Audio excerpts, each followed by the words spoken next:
leisure.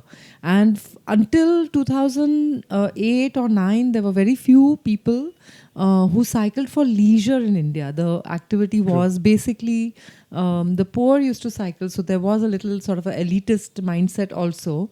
And Indians until the 2000s, Indian people had a sort of a problem with breaking a sweat. So, matlab, voluntarily breaking a sweat was a problem. So, the fitness industry, running, cycling, all these outdoor activities have taken up. Really, it's been only a decade since we got enthusiastic about doing it. Like, so it's been a long, it's been a big leap from 2010 to now. Within these like 8-10 years, we've made a huge leap in what all we are ready to do. Right. So you came back from Bogmalo last week. Yep. How was the Ultra Spice race? How was it different from the past? So the Ultra Spice race this year, this was our third edition.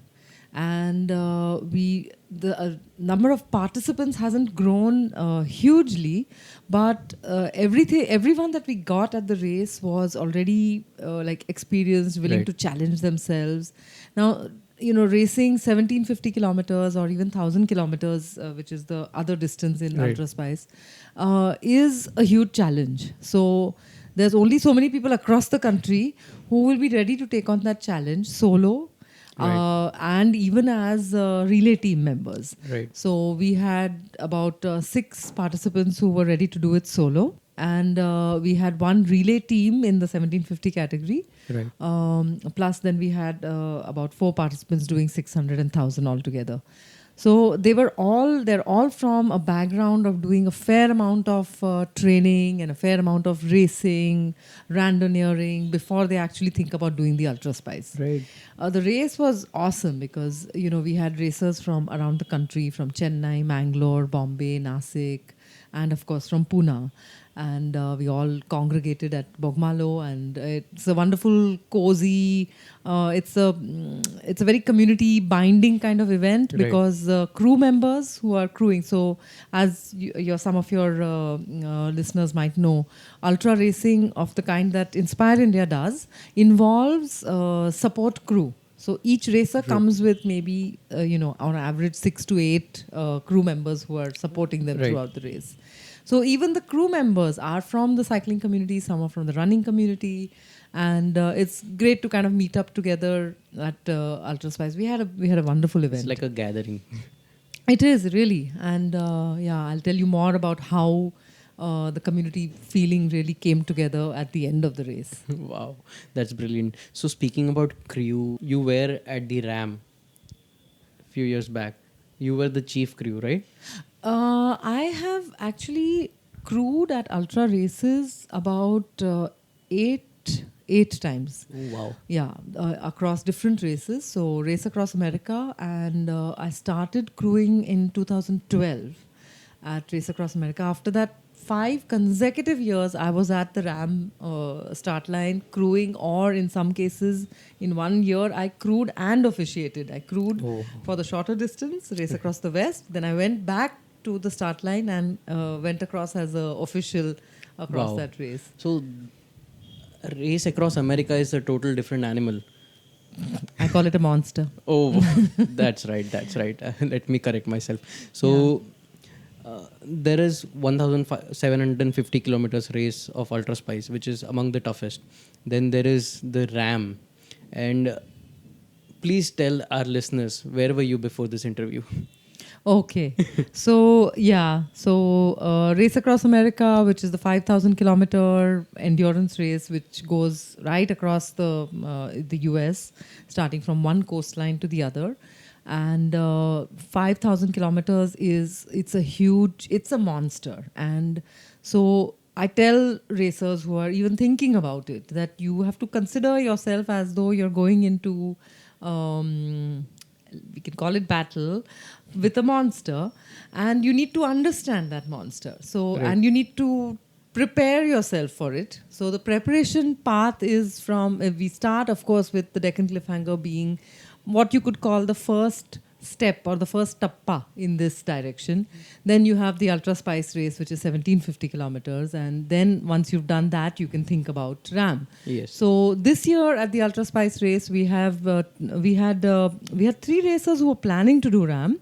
One of them has had to withdraw because of an accident, that is Sundaram Narayan. But 2 of them, Kabir and Bharat, have done Ultra Spice last year as well, Right. winning 2nd and 3rd place. And this year, Kabir and Bharat both were racing each other at Ultra Spice. Bharat won the first place, and Kabir came in a few hours later. Bharat incidentally set a new record at the Ultra Spice 1750, which was under 96 hours. And the 2 of them are planning to go for Race Across America in a few months. So the 2 of them have gone, and like I said, you have to familiarize yourself with the monster. Right. So Kabir and Bharat have crewed at Race Across America in the past years and seen what that monster is a little bit about the monster. Now they're going to race it, and they're going with crews of about 8 to 10 people each, out of whom, except for one, nobody else has seen the Race Across America, the route, have no experience with that. So their crew who will be going with them to Ram have got a fair amount of crewing experience in India itself, at Deccan Cliffhanger, at the Himalayan Ultra, and at Ultra Spice race. What I sort of approached them a couple of weeks back and said is that would they like me to take them through a sort of training for the crew directly with respect to Ram, how the crew understands what their role is going to be, how to stay safe over there, particularly about driving, traffic rules. The traffic and driving over there is completely different from what we do in India. True. So because I've done it so many years, I've written down, my own notes on what we need to keep in mind and things. So we took them through, it was I think a session which lasted about 5 or 6 hours straight. And I think that they were happy to receive it, and also a little overwhelmed by the volume of information that they need to process. I'm sure it would be a ton. It was a ton. I didn't even expose them to most of it. I kept some of my documents hidden. I said, this will be too much for you right now. So speaking about the racing scene in India, you have been a very big stepping stone to get such races in India. Like there was nothing in the past. How is it evolving right now? Yeah, so just so people, the listeners understand, when we talk about cycling and we talk about racing, there are many different kinds of racing. So, Yes. most of my involvement has been with ultra racing, Right. ultra distances. So, I also oversee the Audax community all across India, the Audax India Randonneurs. I'm the Right. national representative of that activity, which is not races, but they're 200-kilometer rides upwards. Right. That is 200 They're to 1400-kilometer distances. Um, in the ultra racing that I conduct, there are 3 races which Inspire India conducts. That's starting with Deccan Cliffhanger, which has now finished the 6th edition. And the Deccan Cliffhanger is like a really well-known ultra race across India. We have, Right. I know that there are right now cyclists who are already preparing with like 10 months to go. They've already started training in anticipation of Deccan Cliffhanger in November.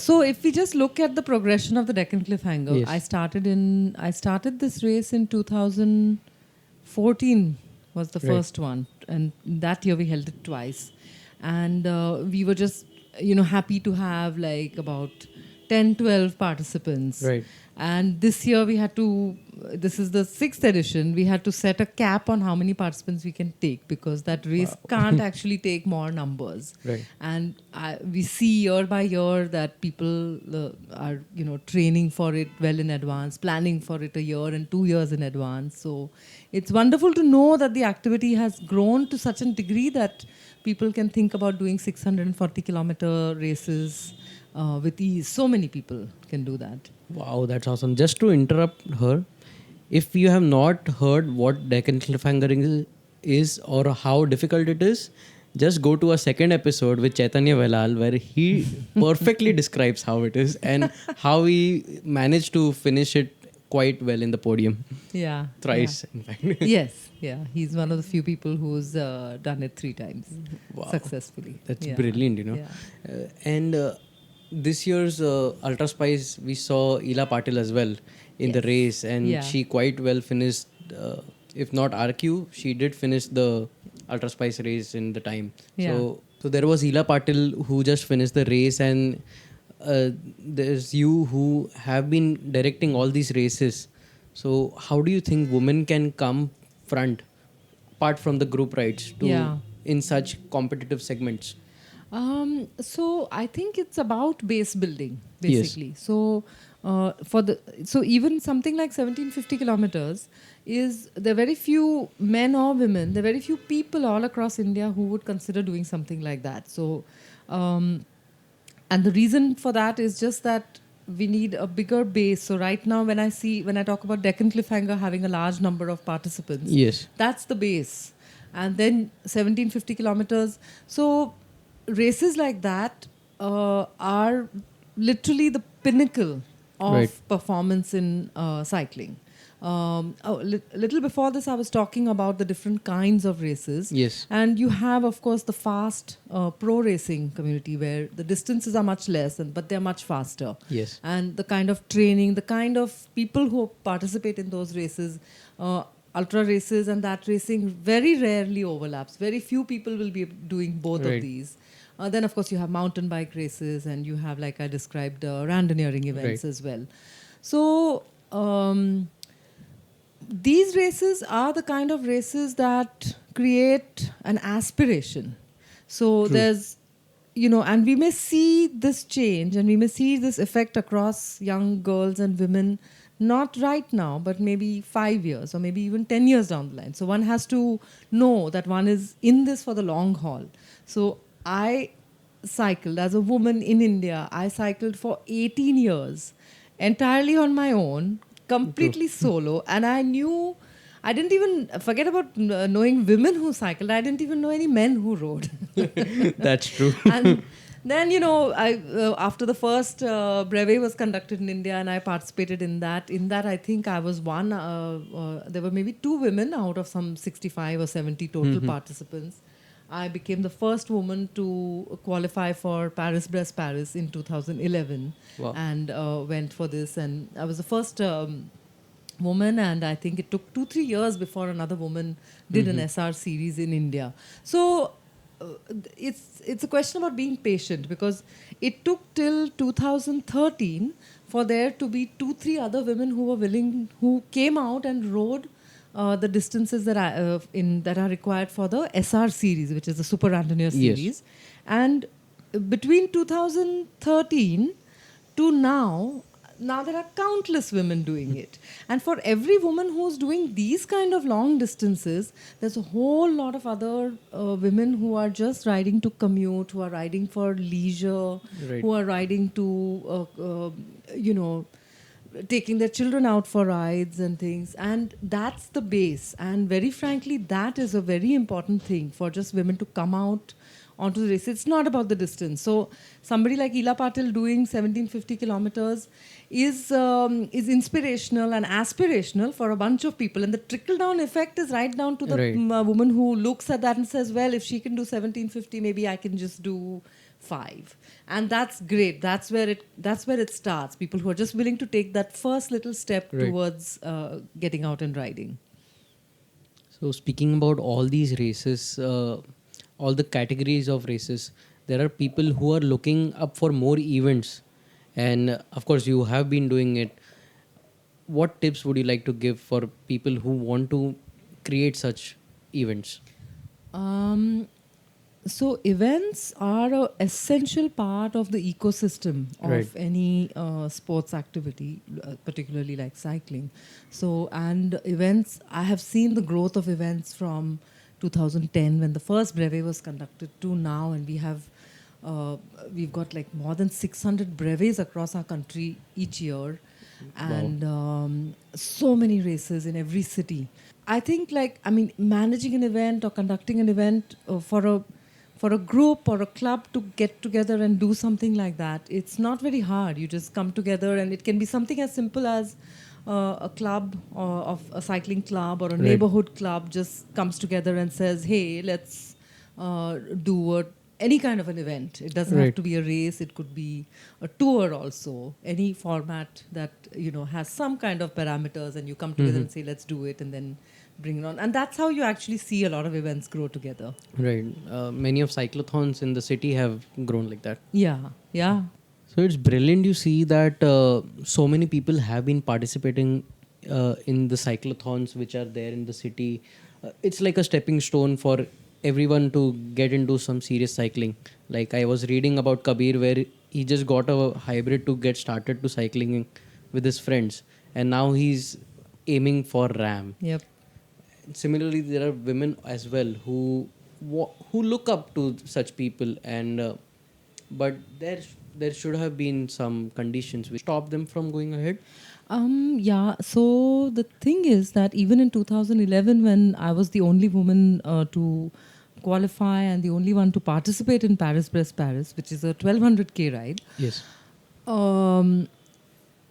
it was a bit shocking to me that this was not something that was particular to India. I was one out of 15 people from Right. India. But when I looked at their statistics in 2007 and then 2011, they, like a 1200k event, which has got such a huge history, Right. sees only 6% women. I think that number has is not grown that much. It's still not even at 10%, I think. I haven't checked the that's- last. Maybe we'll find out. This year is PBP year, so let's see what kind of numbers we get from women in that. So 6%. So like when I was standing there, I'm standing in a sea of men, okay? And Totally visualized. and it doesn't sound, for all the women out there, it doesn't sound as good as like, oh, you're in a sea of men, good for you. No, sorry. I would like to see more women out there. I would like that number to be far, far more balanced. So seeing that kind of a percentage of participation in international events, not just in India, it has been a topic of interest for me to understand why it's so low. And it is low all across the world. Agreed. I think that there's a bunch of things that cause women not to take to the roads to cycle as much. One of them is that there's equipment management involved. So when you look at running and you see marathons and things, you see Yes. a lot more women running because it's just far more simpler to put on a pair of shoes or not if you're a barefoot runner and just get out there and run. Whereas cycling involves a lot more.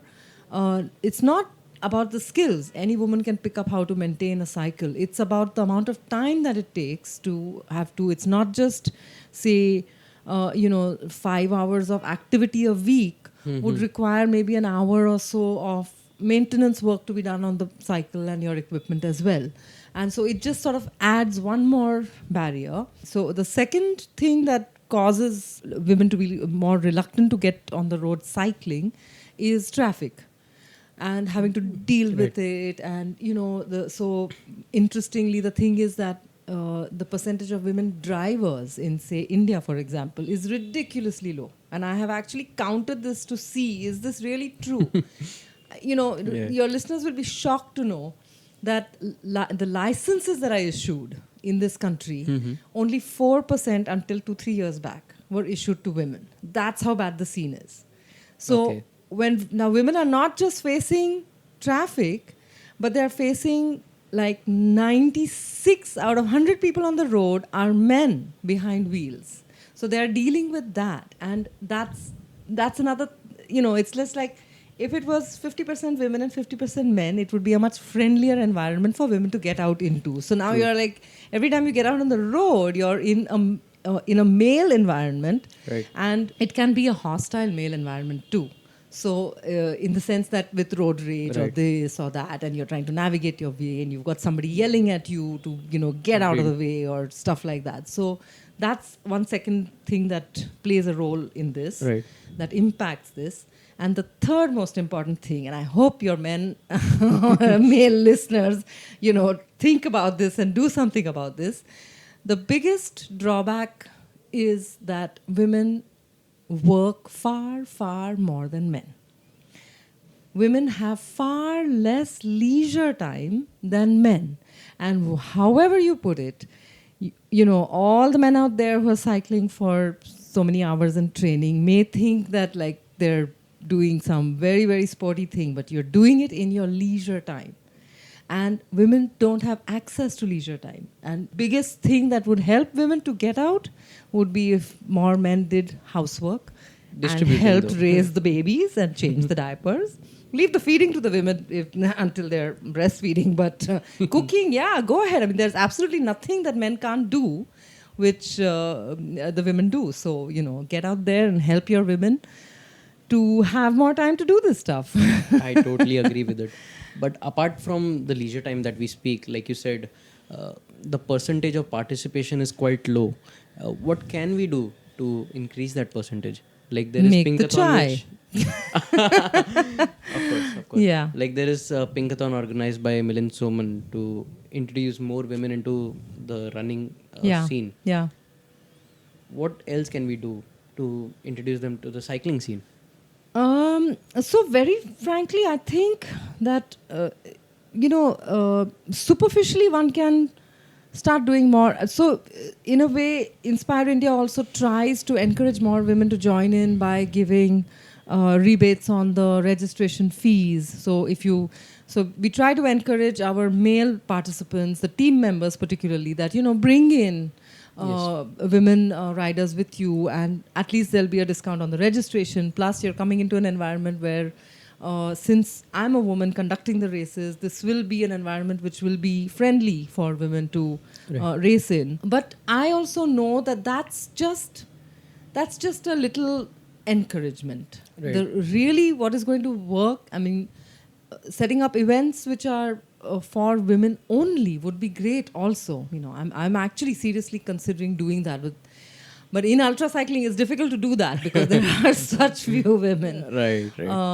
But yeah, we've had a few of our participants from Deccan Cliffhanger. One that I can name off the top of my head is Rahul Zanzurne, who has been cycling at Deccan Cliffhanger solo for, this was his third year. Okay. And this year he got his wife along with some friends to come as a participant in the team. And I Wow. don't think she had too much or any cycling background, but it was really good to see that. So, if all participants of the events would just bring their partners, or not necessarily their partners if they're not interested in it, don't force them to do it, but a woman friend or a Right. neighbor or the neighbor's daughter or anybody, just bring one more person into the sport, bring in the women around you into whatever sport you're doing. Right. If everybody who's running and cycling today did it, we would have immediately a balancing out of the numbers. That's brilliant. I want you to put light on the routes that you choose. How do you choose them? And these are some of the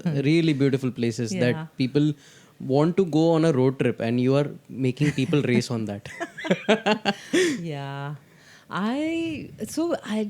India is so fantastic for, like, we have such a diverse terrain, we have such diverse climate. Yes. And within 200 kilometers, you have a complete change of terrain, food, plantation, everything. And I've enjoyed traveling the length and breadth of this country for years now.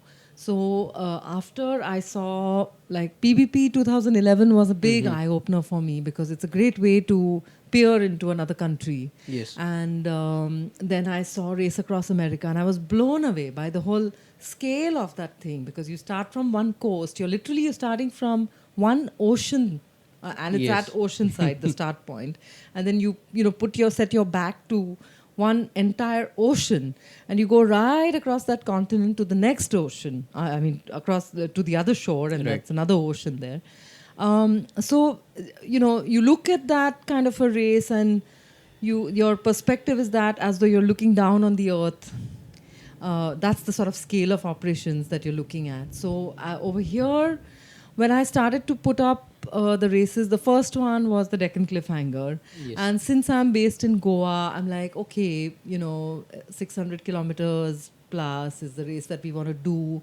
How many people are going to be interested to come to Pune for the race? So, sort of, Pune to Goa, Deccan Cliffhanger was a little no-brainer in some ways, because Yes. it's like, okay, Goa sounds like a great place that people would really want to finish a race at.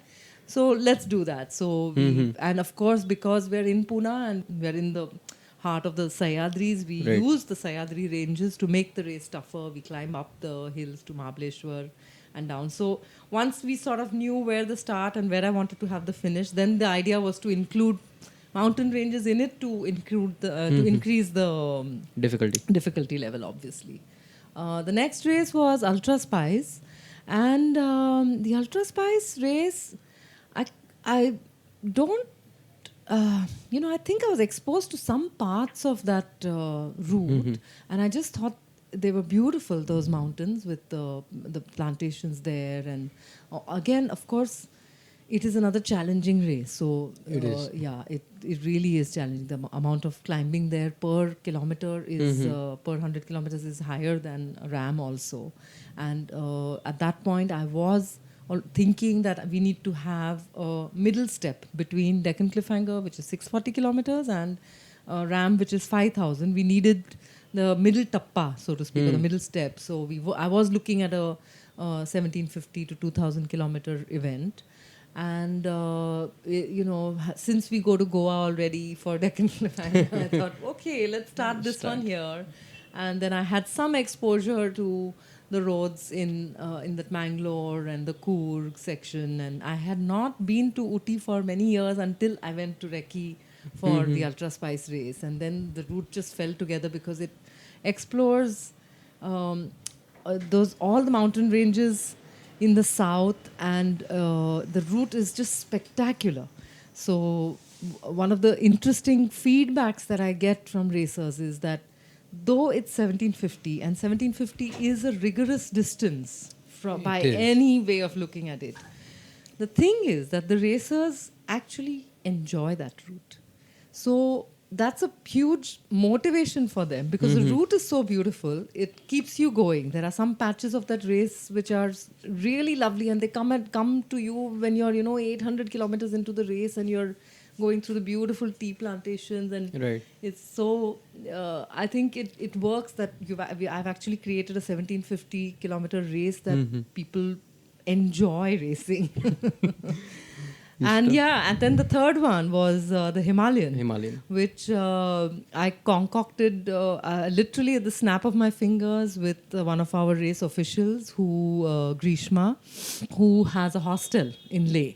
So we were just talking on one of our drives, and within 30 minutes, we had just thought up the race route. She told me there's this road, the road surface is good for road bikes. We can start in Leh, we can finish here, we can, go and come back, and her hostel becomes our race headquarters. Wow. So literally in 30 minutes, we had charted out, at least done the groundwork and charted out the world's highest ultra race. Wow. The world's highest ultra race. That Yeah, sounds yeah. And the quite idea, surreal. the idea of that race is to actually, I know that ultra racers around the world will, once they learn that there is a race in the Himalayas, Yes. it will be a huge attraction for them. Right. To come and to race like that in the Himalayas is amazing. So People travel abroad to race, to participate in races like the Yeah. Ironman race across Australia, to specifically to visit these places on road. Yeah, And yeah. people coming to India is it's quite fabulous, yeah. So these races are designed also to expose fellow Indians also. So most of the people Right. who've done Ultra Spice have never been on those roads before, and they come You back can bet year that. after year because they love it. And then of course the Ladakh and Leh is a magnificent race to go through. Really Right. tough because we had feedback today afternoon from Kabir, who is Inspire India's first ultra awardee, because he's completed all 3 races within Right. 1 year, and all in podium positions actually. So he's tasted every race and multiple times, of course. So the Himalayan, he and his crew said that you feel so vulnerable out there, and it is really tough compared to any of the other races, for the simple reason that the Himalayas just challenge you and challenge who you are as a person. Right. It shakes your whole, the scale of those mountains just shakes who you are. Even the oxygen limits the person yeah. as a racer. It's a high altitude race. Yeah. So, what challenges do they face? And as a race director, what challenges do you face in creating such races every year? Like this year, what were your challenges? The biggest challenge, I think, is to my pocket. To be very honest about it, these races, ultra racing around the world, is an expensive sport for participants, because they have to have support crew, support vehicles. They have to make sure that there's accommodation, food, travel, all of that is arranged. I know that my participants spend a hell of a lot to take part in my races. At the same time, for me to run and operate these races is a very expensive production also. And it's okay. I'm just waiting for it at some point to sort of even out, at least, if nothing else. So, and of course, aside from that, the races are the challenge for me as a race organizer is to ensure that everybody who's taking part remains safe in the race. So, we're racing out there day and night on the road. There's a car, and there are cars involved as well in this day and night activity. Sleep deprivation, for the first and the biggest thing that people need to recognize and deal with for my races is sleep deprivation, because everybody is going to be sleep deprived, and then your functionality obviously reduces. So understanding it, addressing sleep deprivation for the racer and the crew is one of the biggest things for racers and for me, to ensure that they are not so sleep deprived that they compromise on safety. Right. That's the biggest challenge. Yeah. So, apart from that, when you speak about safety, Indian roads are known for being unsafe. Ugh, yeah. I can say that safely. Yeah. Safely say that they're not safe. Yeah. So, what do you think? What should be an individual's contribution to make sure that it's safe, So, especially for the as cyclists? yeah, so as we are seeing more and more cyclists start taking to the roads Yes. all across the country, and I'm talking about everything from the people who are just doing their 5-10 kilometers of cycling in the morning to the ones who are commuting to work, to at the very end of this, pyramid, you'll have the ultra racers and the pro racers. Everybody's out there on the road. We are doing a very specific activity, but Yes. all the other users of the road are just going about their normal day to day stuff. Right. And we, of course, like I've said this before in some of my talks and seminars, that cycling raises your sense of awareness of your surroundings. Because to stay safe on a cycle, you have to become far more aware of what's going on. Right. And as our numbers grow, more people who are just normal people like everybody else, but are taking to this activity, are becoming aware of safety and traffic related problems in this country, issues in this country. And in a very organic way, people across the country are addressing these issues in their own local way, whether it's, bad road conditions, whether it's bad driving conditions that they're facing, through signature campaigns, through actually addressing the corporation, getting the corporation to do things about it. And hopefully, in time, we'll be able to address these issues at a higher level and get traffic discipline in this country to improve. Speaking about discipline and awareness, what do you think? How can media like ours be a part of the community to spread more awareness? How can we do it much better? So, I think that the main thing that one wants to see that would keep us all safe is Yes. for every single user of the road, not just the cyclist, but all the other users of the road, to become aware of how their acts, how their driving or their usage of the road impacts other people.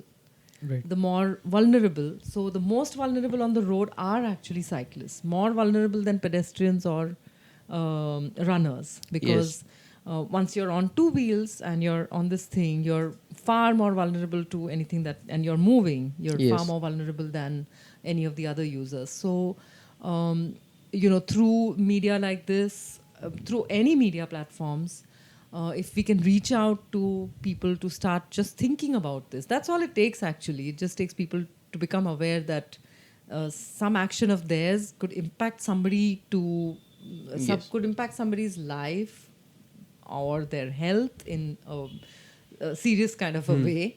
That's what it takes to raise that thing. So discussions about this and just spreading this across the country would be great. So what's next for Inspire India? Any new race Oh my which can God. come up?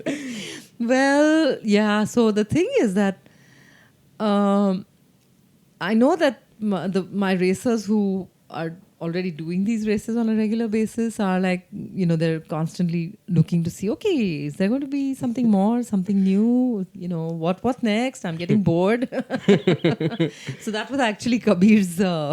Kabir called me like a week ago or something, and said, so why don't you put up one more race? Because there was a race in the US that we were all watching, which is a part of this family of races, and that's called it's a 6, 12, 24 format. That is 6 hours, 12 hours, and 24 hours. And it's on a loop in which you basically do the longest distance that you can in these time limits. Okay.